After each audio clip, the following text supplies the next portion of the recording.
Welcome to Shri Chaitanya అకాడమీకి స్వాగతం సుస్వాగతం. మనము ఇంతకుముందు క్లాస్లో సింధు నది పరిచయం చేశాము. ఇప్పుడు బ్రహ్మపుత్ర నది అనేది మనం డిస్కషన్ చేస్తున్నాం. ఓకే, మన కోచింగ్ సెంటర్ వచ్చేసి Sri Chaitanya Academy, Balaji Colony, Aditya Towers opposite, Tirupati. SI constable వారికి ప్రత్యేకంగా బ్యాచ్ స్టార్ట్ చేశాము, ప్రారంభమైనది. మీరు గమనించాల్సిన విషయము, ప్రతిరోజు మనము ఎగ్జామ్స్ నిర్వహిస్తున్నాము. అదే ఎగ్జామ్ను మరి విశ్లేషణ ఆన్లైన్ ద్వారా విశ్లేషణ ఇస్తున్నాము. ఓకే, ఇప్పుడు మనము బ్రహ్మపుత్ర నది పరిచయం చేస్తున్నాం. ఓకే, బ్రహ్మపుత్ర నది చాప్టర్ వచ్చేసి ఏంటన్నా, నదులు. ఏంటి? నదులు. నదులు. ఓకే, గమనించండి. మరియు నదులు అనే చాప్టర్లో మనం ఇప్పుడు ఏ నది గురించి మాట్లాడుతున్నాము? బ్రహ్మపుత్ర. బ్రహ్మపుత్ర అనే నది డిస్కషన్ చేస్తున్నాం. ఓకే, బ్రహ్మపుత్ర. మరియు బ్రహ్మపుత్ర అనే నది ఎక్కడ జన్మించును అనే ప్రస్తావన మనం తీసుకుంటే, బ్రహ్మపుత్ర నది బ్రహ్మపుత్ర నది మానస సరోవరంలో తూర్పు దిశలో జన్మిస్తుంది. ఎక్కడ జన్మిస్తుంది? తూర్పు దిశలో. ఇది మానస సరోవరం, టిబెట్ ప్రదేశం. ఈ మానస సరోవరంలో టిబెట్ ప్రదేశంలో ఓకే,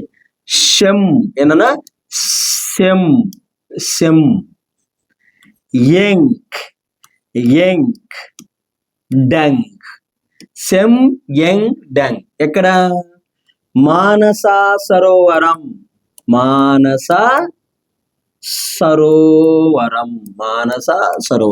మరియు మానస సరోవరంలో డంగ్ అనే ప్రాంతంలో జన్మించి ఎవరు? బ్రహ్మపుత్ర నది. మరియు టిబెట్ పరిసర ప్రాంతాల ద్వారా మరి మన దేశంలో మొట్టమొదటిసారిగా అరుణాచల్ ప్రదేశ్లో, ఎక్కడన్నా అరుణాచల్ ప్రదేశ్లో ప్రవేశించి అస్సాం ద్వారా బంగ్లాదేశ్కి ప్రవేశించి బంగ్లాదేశ్లో గంగా నదితో కలయిక జరుగుతుంది. బంగ్లాదేశ్లో ఏ నదితో కలయిక జరుగుతుంది? గంగా నదితో కలయిక జరుగుతున్నది. ఎవరు? సింధు నది. మరియు గంగా నది మీకుగా చెప్పలేదు. గంగా నది గురించి తర్వాత మాట్లాడతాను. ఇక్కడ గంగా నదితో కలుస్తుంది బ్రహ్మపుత్ర నది. మానస సరోవరంలో డంగ్ అనే ప్రాంతంలో జన్మించి టిబెట్ పరిసర ప్రాంతాల ద్వారా అరుణాచల్ ప్రదేశ్లో ద్వారా అస్సాం ప్రవేశం ద్వారా బంగ్లాదేశ్లోకి ప్రవేశించి బంగ్లాదేశ్లో ఇక్కడ గంగా నది ఇద్దరు కలిసేసి చివరికి బంగాళాఖాతంలో కలుస్తారు అనే ప్రస్తావన తీసుకొస్తారు. మరియు బ్రహ్మపుత్ర నది చైనాలో బ్రహ్మపుత్ర నదిని ఏమంటారంటే యార్లింగ్ సాంగుబో అంటారు. ఏమంటారండి? యార్లింగ్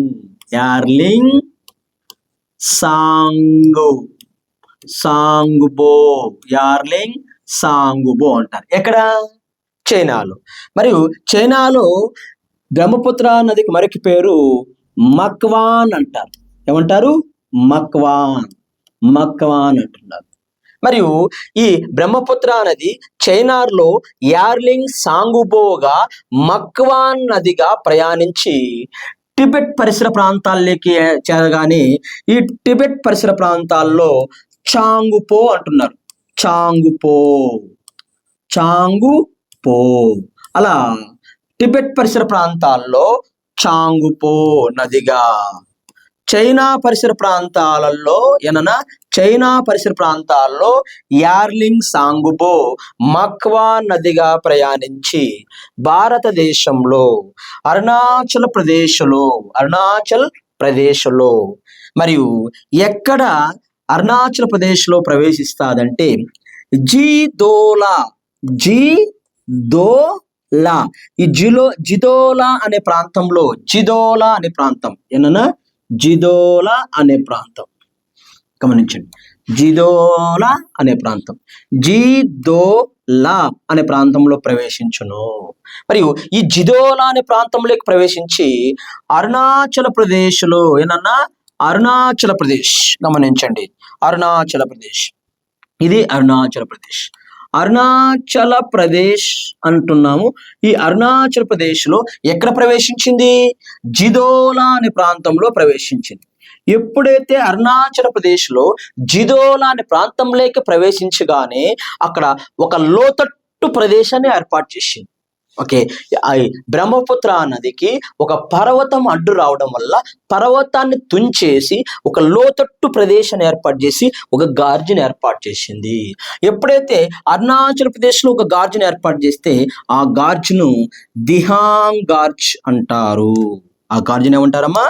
దిహాంగ్. గమనించండి, దిహాంగ్, దిహాంగ్. ఏ రాష్ట్రంలో? అరుణాచల్ ప్రదేశ్లో. మరియు అరుణాచల్ ప్రదేశ్లో ఆ దిహాంగ్ లోయ నుంచి నీరు అలా ప్రయాణించడం వల్ల అరుణాచల్ ప్రదేశ్ వాసులు ఈ నదిని దిహాంగ్ నది అంటున్నారు. ఈ నదిని ఏమంటున్నారు? దిహాంగ్ నదిగా అంటున్నారు. ఎవరు? అరుణాచల్ ప్రదేశ్లో. అలా అరుణాచల్ ప్రదేశ్లో దిహాంగ్ అనే గార్జుని ఏర్పాటు చేయడం వల్ల దిహాంగ్ నదిగా అరుణాచల్ ప్రదేశ్లో ప్రవేశించి ఎక్కడికి ప్రవేశించునంటే మరియు అస్సాంలోకి ప్రవేశించును. ఎక్కడికి ప్రవేశించును? అస్సాం రాష్ట్రంలోకి ప్రవేశించును.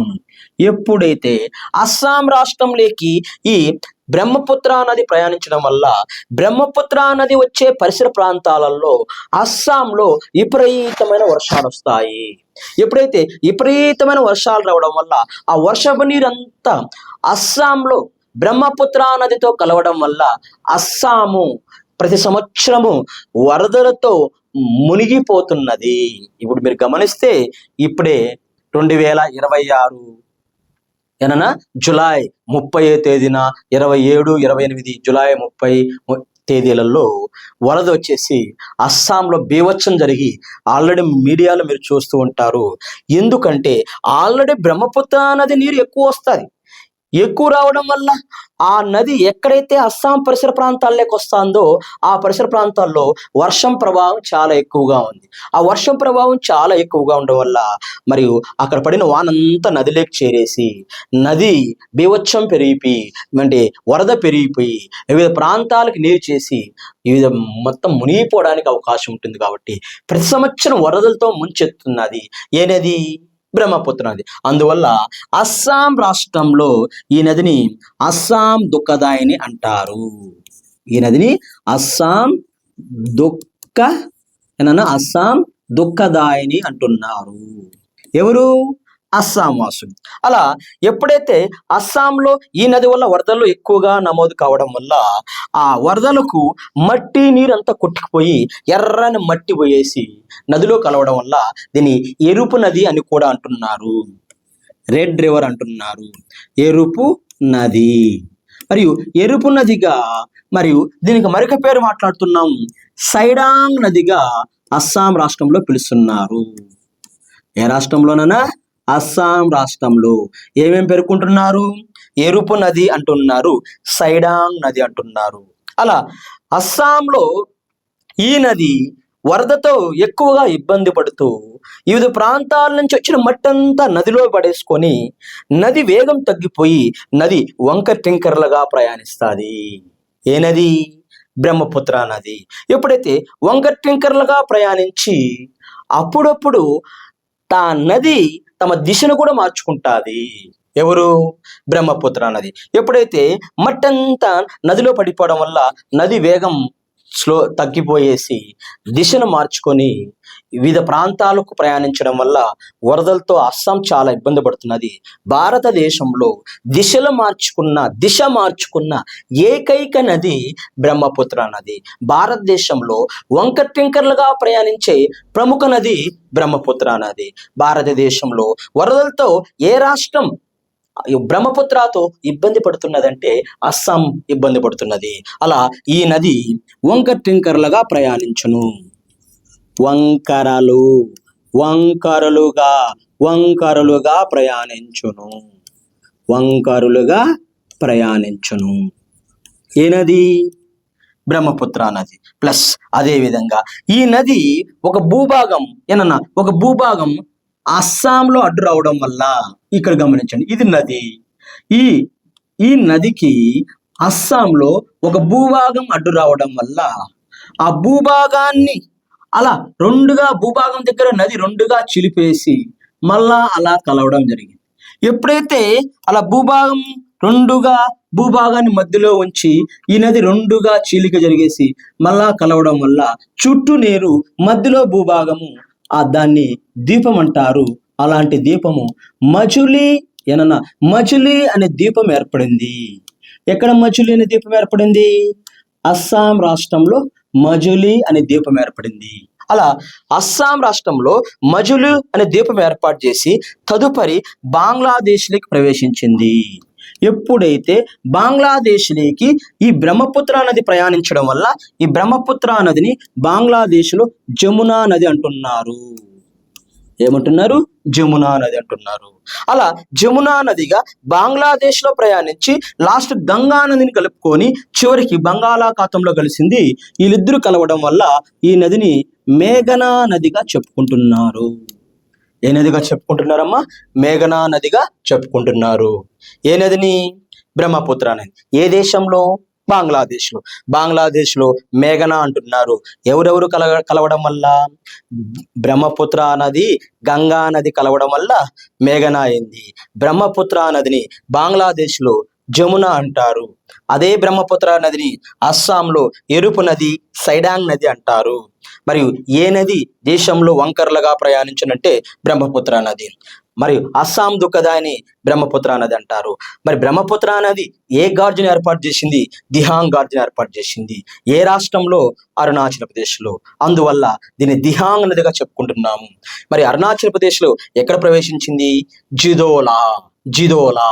మరియు అరుణాచల్ ప్రదేశ్లో ఏ శిఖరం వద్ద దక్షిణ దిశకు వంగిందంటే నమ్చా బరవా అనే శిఖరం వద్ద, ఇక్కడ అరుణాచల్ ప్రదేశ్లో నమ్చా బరవా అనే శిఖరం వద్ద దక్షిణ దిశకు వంగి అరుణాచల్ ప్రదేశ్లో జిదోలా అనే ప్రాంతంలోకి ప్రవేశించింది. మరియు అదేవిధంగా ఈ నదిని టిబెట్లో చాంగుపో అంటున్నారు. చైనా వాళ్ళు యార్లాంగ్ సాంగుబో మక్మాన్ అంటున్నారు. అదేవిధంగా బోడీ గిరిజనులు, ఎవరు? బోడీ గిరిజనులు బుర్లాంగ్ బుత్తర్ అని కూడా అంటున్నారు. బోడీ గిరిజనులు. గమనించండి, ఈ నదిని, ఏ నదిని?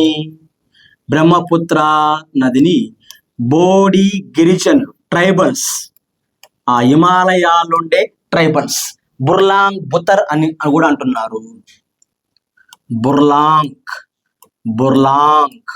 మరియు బుతర్,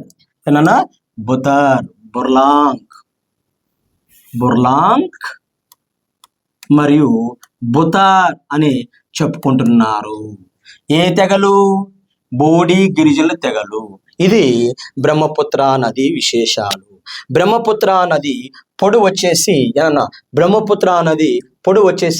2900 కిలోమీటర్లు. బ్రహ్మపుత్ర నది పొడవు వచ్చేసి 2900 కిలోమీటర్లు. మరియు భారతదేశంలో బ్రహ్మపుత్ర నది పొడవు టెక్స్ట్ బుక్స్ ఆధారంగా 855 కిలోమీటర్లు. టెక్స్ట్ బుక్ ఆధారంగా ఎన్ని కిలోమీటర్లు? 850 కిలోమీటర్లు. టెక్స్ట్ బుక్ ఆధారంగా బ్రహ్మపుత్ర నది పొడవు వచ్చేసి 2900 కిలోమీటర్లు. ఈ టెక్స్ట్ బుక్ ఆధారంగా, అకాడమిక్ బుక్స్ ఆధారంగా ఈ విలువలు చెప్తున్నాను. మొత్తం పొడవు మీరు గమనిస్తే మొత్తం పొడవు ఎంత? 2900 కిలోమీటర్లు. కొన్ని పుస్తకాల్లో 2990 కిలోమీటర్లు. టెక్స్ట్ బుక్ లో మేసరిగా 2900 కిలోమీటర్లు. భారతదేశంలో పొడవు వచ్చేసి 855 కిలోమీటర్లు.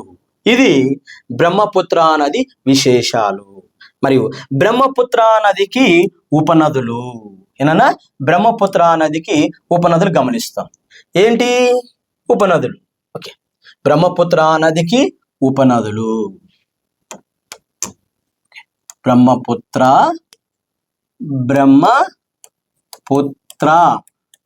ఉపనదులు. ఓకే, మీరు గమనించారు. ఇప్పుడే నేను మ్యాప్ వేసి చెప్పాను. ఏం చెప్పాను? భారతదేశంలో ఇది మొదటిసారిగా ఏ రాష్ట్రంలో ప్రవేశించింది చెప్పాను నేను? అరుణాచల్ ప్రదేశ్. ఎక్కడ జన్మించింది? మానసా సరోవరం. మానసా సరోవరం. ఇక్కడ గమనించండి, స్మాల్ మ్యాప్ గుర్తుండడానికి మీకు వేస్తున్నాను. మానసా సరోవరంలో జన్మించి భారతదేశంలో మొట్టమొదటిసారిగా అరుణాచల్ ప్రదేశ్లో ఏ శిఖరం వద్ద దక్షిణ దిశకొంగింది? ఇప్పుడే చెప్పానన్న నంచా బరవా అరుణాచల్ ప్రదేశ్లో ఉంది. నంచా బరవా జిదోలాని ప్రాంతంలో ప్రవేశించి అస్సాం ద్వారా బంగ్లాదేశ్లో గంగా నదిని కలుపుకొని చివరికి ఇద్దరు కలిసి మరియు బంగాళాఖాతంలో కలయిక జరిగింది అని చెప్పడం జరిగింది. ఎవరు? బ్రహ్మపుత్ర నది. ఏ ప్రదేశం ఇది? మానస సరోవరం. మరియు బ్రహ్మపుత్ర నది ఉపనదులు. ఒకటి మానస తీస్తా,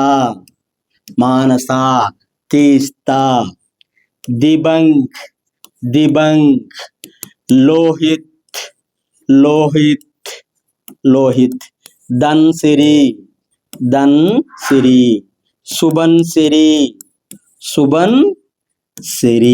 సుబన్సిరి, కామెంగ్, కోపలి,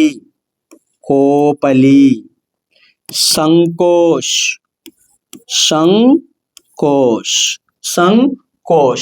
మరియు బరేలి,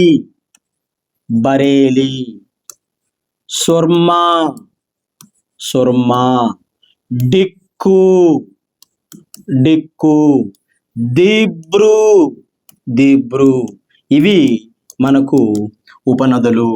ఓకే, ఇక్కడ గమనించండి అన్న. మానస, తీస్తా, దిబంగు, లోహిత్తు, ధన్సిరి, సుబన్సిరి, కామెంగ్, కోపలి, సంకోచ్, బరాక్ మరియు బరేలి, సుర్మా, డిక్కు, దిబ్రు అనే ఉపనదులు. ఎవరికి ఉపనదులు? బ్రహ్మపుత్ర నదికి ఉపనదులు. మరియు ఇక్కడ మొత్తం బ్రహ్మపుత్ర నదికి ఉపనదులలో అతి పొడవైన ఉపనది బరాక్ అనేది ఉపనది. అతి పొడవైన ఉపనది ఏంటి? బరాక్ అనేది. ఈ బరాక్ అనేది ఎన్ని కిలోమీటర్ల పొడవు ఉందంటే 902 కిలోమీటర్ల పొడవు ఉంది. ఇది మణిపూర్లో జన్మిస్తుంది. మణిపూర్లో జఫ్ఫా అనే ప్రదేశంలో ఇది జన్మిస్తుంది. ఓకే, మానస జన్మస్థానం దక్షిణ భూటాన్. ఏంటన్నా? దక్షిణ భూటాన్లో జన్మిస్తారు. ఓకే, ఇక్కడ గమనించండి, భూటాన్, దక్షిణ భూటాన్ ఏది? మానస. తీస్తా అనే నది కాంచనగంగా. ఎక్కడుంది కాంచనగంగా అనేది సిక్కిం రాష్ట్రంలో భారతదేశంలో అతి ఎత్తైన 2వ శిఖరం కదా. ఆ 2వ శిఖరం పరిసర ప్రాంతాలలో ఏది నిమిస్తున్నది? తీస్తా, కాంచనగంగా. మరియు అదేవిధంగా దిబంగ్ అనేది కియూ కనుమ. ఇది టిబెట్ పరిసర ప్రాంతాల్లో ఉంది. కియూ కనుమ అనే ప్రాంతంలో జన్మిస్తున్నది. ఏది? దిబంగ్. లోహిత్ అనే నది ఇది టిబెట్ ప్రాంతంలో కాంగ్రీ గార్చో పర్వతంలో జన్మిస్తున్నది. కాంగ్రీ గార్చో ఎక్కడ? టిబెట్ పరిసర ప్రాంతంలో కాంగ్రీ గార్చో అనే ప్రాంతంలో జన్మిస్తున్నది. ఏది? లోహిత్ నది. అదేవిధంగా నెక్స్ట్ ధన్సిరి వచ్చేసి నాగాలాండ్లో బెసాంగ్ అనే ప్రాంతంలో జన్మిస్తున్నది. ఏది? ధన్సిరి. తర్వాత సుబన్సిరి వచ్చేసి టిబెట్ ప్రాంతంలో కామ్జగ్ అనే ప్రాంతంలో జన్మిస్తున్నది. కామ్జగ్ అనే ప్రాంతంలో జన్మిస్తున్నది. ఎవరు? సుబన్సిరి. కోమెంగ్ అనే నది అరుణాచల్ ప్రదేశ్లో గోరీచన్ ప్రాంతంలో జన్మిస్తున్నది. గోరీచన్, గోరీచన్ అరుణాచల్ ప్రదేశ్లో గోరీచన్ ప్రాంతంలో జన్మిస్తున్నది. కోపిలి అనేది మేఘాలయలో ఉత్తర వాలులో జన్మిస్తున్నది. మేఘాలయలో ఉత్తర వాలు అనే ప్రాంతంలో జన్మిస్తున్నది. ఏది? కోపలి. సంకోష్ అనేది నార్త్ భూటాన్లో జన్మిస్తున్నది. నార్త్ ఏనన్నా, నార్త్. సంకోష్ అనేది నార్త్ భూటాన్, నార్త్ భూటాన్లో జన్మిస్తున్నది. తర్వాత మరియు బరాక్ అనేది మణిపూర్లో ఏనన్నా, మణిపూర్లో జఫ్ఫా, జఫ్ఫా శిఖరం వద్ద జన్మిస్తున్నది. జఫ్ఫా శిఖరం వద్ద జన్మిస్తున్నది. వీటితో పాటు బరేలీ నది, సుర్మా నది, డిక్కు నది, దిబ్రూ నది అనేటివి ఉపనదులు. మొత్తం ఈ బ్రహ్మపుత్ర నది ఉపనదులలో అతి పొడవైన ఉపనది ఏంటి? బరాక్ అనేది అతి పొడవైన ఉపనది. ఈ బరాక్ నదిలో NW6 జాతీయ జల రహదారి ప్రయాణిస్తున్నది. భారతదేశంలో నదుల్లో పడవలు ప్రయాణించే మార్గాలను నేషనల్ వాటర్ వేస్ అంటాం.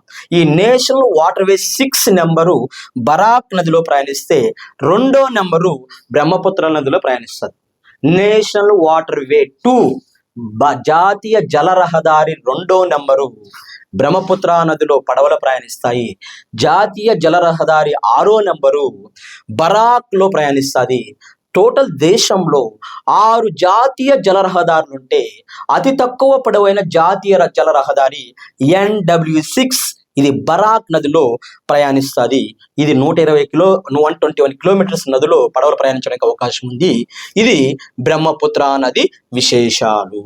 ఓకే, మరియు ఇక్కడ మనం బ్రహ్మపుత్ర నది గురించి ఏం చెప్పుకున్నాం? మనము బ్రహ్మపుత్ర నది చెప్పుకున్నాం. ఏం చెప్పాము? బ్రహ్మపుత్ర నది మానస సరోవరంలో సెమ్యంగ్ డెంగ్ అనే ప్రాంతంలో జన్మించింది చెప్పాం. తర్వాత అరుణాచల్ ప్రదేశ్లో దిహాంగ్ గార్జును ఏర్పాటు చేసి దిహాంగ్ నదిగా ప్రయాణించి అస్సాంలో వరదలతో ముంచెత్తి ఎరుపు నదిగా సైడాంగ్ నదిగా ప్రయాణించి వంకటెంకలుగా ప్రయాణించి మజులి అనే సరస్సుని ఏర్పాటు చేసి మరి బంగ్లాదేశ్కి వెళ్ళేసి జమునా నదిగా ప్రయాణించి మరి గంగా నదిని కలుపుకొని మేఘనా నదిగా ప్రయాణించి ఇలా చెప్పుకోవడం జరిగింది. ఈ బ్రహ్మపుత్ర నదిని బోడీ గిరిజనులు బుర్లాంగ్ బుతర్ అని చెప్పారు. చైనా వాళ్ళు యార్లాంగ్ సాంగుబో మక్వాన్ అని చెప్పారు. టిబెట్ వాసులు చాంగుపో అని చెప్పారు. అరుణాచల్ ప్రదేశ్ వాసులు దిహాంగ్ అని చెప్పడం జరిగింది. అస్సాం వాసులు ఎరుపు నది సైడాంగ్ చెప్పడం జరిగింది. మరియు బంగ్లాదేశ్ వాసులు జమున మరియు మేఘనాగా చెప్పుకోవడం జరిగింది. ఇది బ్రహ్మపుత్ర నది విశేషాలు. ఓకే, మరియు నెక్స్ట్ తదుపరి క్లాసు గంగా నది గురించి చర్చిద్దాం. ఓకే.